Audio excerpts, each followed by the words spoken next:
When I was in prison, I was writing on a blog and sharing my experiences. I would send an email home, and you can email close family, and it's not an open-ended like you have internet access, but I was writing about my experiences. I would send them home to my husband, and he would post them online.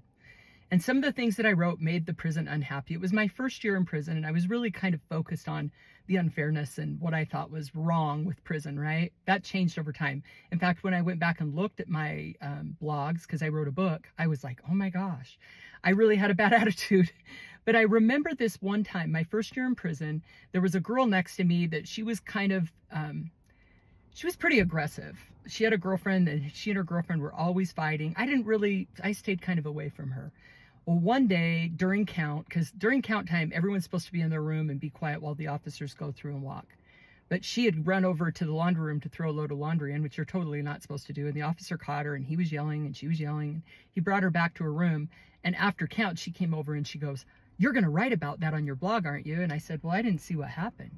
And she goes, "He threatened me. He was so aggressive. He was yelling at me, and he threatened me." And I was like, and I really didn't feel good about writing about it because I didn't witness it, but I wrote about it anyway. I called it Dirty Laundry in Federal Prison, and it got a lot of attention. In fact, it got this officer in trouble. He couldn't work in the unit, and he had to go drive the perimeter for a while.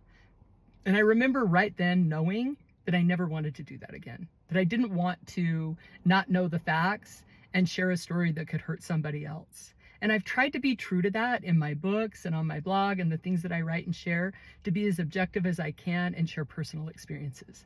And that was a lesson I learned in federal prison.